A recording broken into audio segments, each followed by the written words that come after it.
সকাল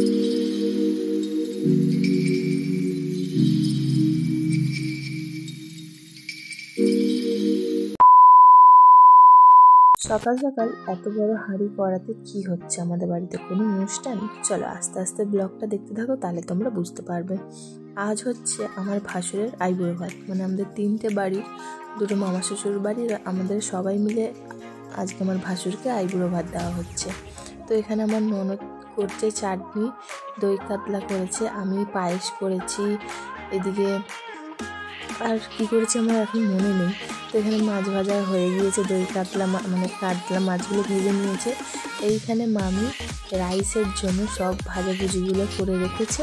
আর আমি তো বললাম হ্যাঁ আমি ভেজ ডালটা করেছিলাম আর পায়েসটা করেছি। এখানে মামা ভাত বসিয়ে দিয়েছে, এখানে আমাদের রাইসটা পুরো কমপ্লিট হয়ে গিয়েছে। তো আজকে পুরো পর্বটা আমি পুরোপুরি তোমাদেরকে দেখাতে পারিনি। এই যে আমার ভাসুর, ওনারই আজকে আইবুড়ো ভাত, উনি চলে এসেছেন খাওয়ার জন্য।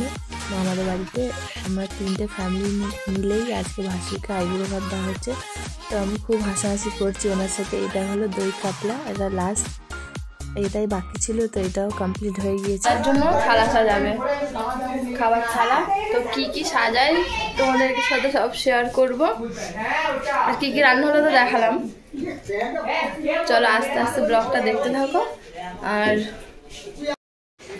এখানে শসা কাটা হচ্ছে, শসা পেঁয়াজ স্যালাড কাটছে মামি। এদিকে তাকাও মামি, এই যে একটা মামি শাশুড়ি, এই যে একটা মামি শাশুড়ি। এখন প্লেট সাজাবে এবারে।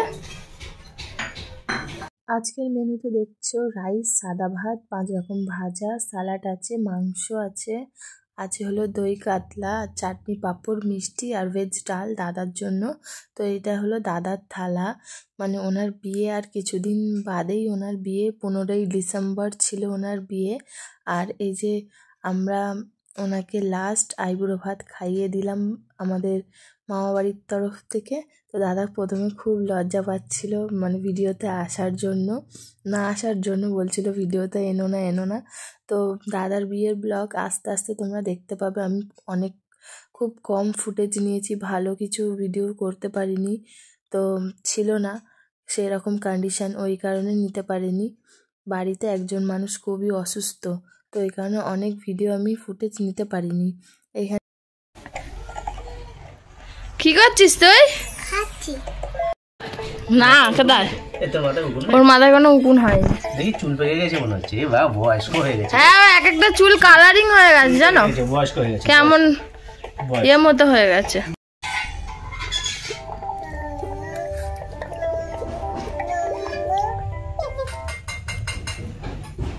আমরা বাইরেতেই খেতে বসে গেছি। আবার ভেবো না যে আমাদের ঘরে কি জায়গা নেই, আমাদের ঘরে প্রচুর জায়গা আছে, কিন্তু সবার সাথে মিলেমিশে একসাথে খাবার মজাটাই আলাদা। এইখানে দেখতে পাচ্ছ একটা প্লেন ভাত আছে, আর রাইস আছে, মাংস আছে। আমি পুরোপুরিটা কিচ্ছু দেখাতে পারছিলাম না, কেন খেতে দিতে ব্যস্ত ছিলাম, সবাই খেতে বসে গেছিলো। আজকে বিশ্বাস করবে না, আমি আজকে সারাদিন কিছুই খাইনি, এইগুলো খাবো তো খাওয়ার টাইমও পাইনি, সুযোগও পাইনি, এমন একটা সিচুয়েশনের মধ্যে পড়ে গিয়েছিলাম। তো একেবারে দুপুরবেলা ভাত আমি খেয়ে নেবো। এখানে সব আমার দেওররা বসেছে, আর মিঠাইয়ের বাবা আছে, ওরা সবাই বসে। এখানে মামি শাশুড়ি বসেছিল খেতে, আর আমার খাওয়া হয়ে গেছে অলরেডি। আমার খাওয়ার সময় কোনো ভিডিওই নিইনি। তো এখানে আমার শাশুড়ি সবাইকে মাংসের তরকারি দিচ্ছিল, পরিবেশন করছিল। লাস্টে সবার খাওয়া হয়ে যাওয়ার পর আমি আমার ননদকে, মামি শাশুড়িকে, আমার শাশুড়িকে খেতে দিয়েছিলাম। এই হলো, এই যে কিছু খাবার রয়ে গিয়েছিল, তো এইগুলো সব গুছিয়ে গাছিয়ে রাখা হবে, মেজে ধুয়ে সব রেখে দেওয়া হবে। তো আমাদের আইবুড়ো ভাত কমপ্লিট হয়ে গেছে। যার আইবুড়ো ভাত সে কিন্তু খেয়ে অলরেডি অনেকক্ষণ আগে বাড়ি চলে গেছে। তো এটাই আমরা শেষ পর্বটাই সবার সাথে একসাথে মিলেমিশে একটা পিকনিকও হয়ে গেল। এই বছর তো পিকনিকের কোনো হওয়ার চান্স নেই, কেন সামনেই আমার ননদের বিয়ে আছে। তো এখানে মামাম দেখো কি করছে।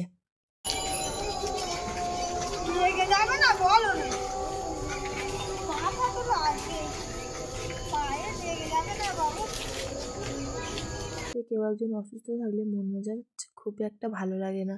তো এখানে দিদা তো খুবই শরীর খারাপ, তো আইবুড়ো ভাতের এটা পরের দিনের সকালবেলা।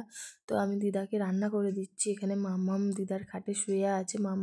দিদা খুবই অসুস্থ, তাই ওই কারণে বাইরেও রোদটাই বসিয়ে দিচ্ছি, যেহেতু ঠান্ডা ঠান্ডা ওয়েদার পড়েছে এখন। তো ওনার শ্বাসকষ্ট হচ্ছিলো প্রচুর। করছি মা দিদার জন্য রান্না। দিদার তো খুব শরীর খারাপ, কদিন রান্না করছি, কদিন ভরই রান্না করছি, তো তোমাদের সাথে শেয়ার করা হয়নি। তো আজকে করতে বসেছি। এখন প্রায় বাজে 12টা 14। তো কি রান্না করছি চলো দেখাই। পারিনি, আজকে দেখিয়ে দিলাম। বাড়ির সমস্ত কাজ করেও এইসব কাজ করছি আমি। আর কি করব, অসুস্থ মানুষ, বয়স্ক, তো উনি গিয়েছে বাইরে একটু, আর আমি এখানে রান্নাটা করে দিচ্ছি করেছি।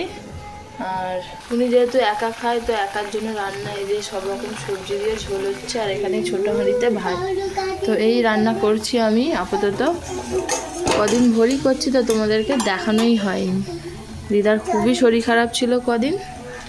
আগে হয়তো আমি কোনো কিছু গুছিয়ে দেখাতে পারি না, যেটুকুনি দেখাই তোমাদেরকে দেখাই, আর ভালো করে আমি কথা বলতে পারি না, এটা হলো আমার প্রবলেম। তো বন্ধুরা, আজকের ভিডিওটা একটুখানি আমি শেষ করছি। আবার দেখা হচ্ছে নেক্সট ব্লগে। যদি এই ভিডিওটা তোমাদের ভালো লেগে থাকে তাহলে লাইক, কমেন্ট অ্যান্ড সাবস্ক্রাইব করো, আমার পাশে থেকেও আমাকে সাপোর্ট করো। তো আজকের মতো টাটা, আবার একটা নতুন দিন নিয়ে তোমাদের সাথে আসছি। তো সবাই ভালো থেকো।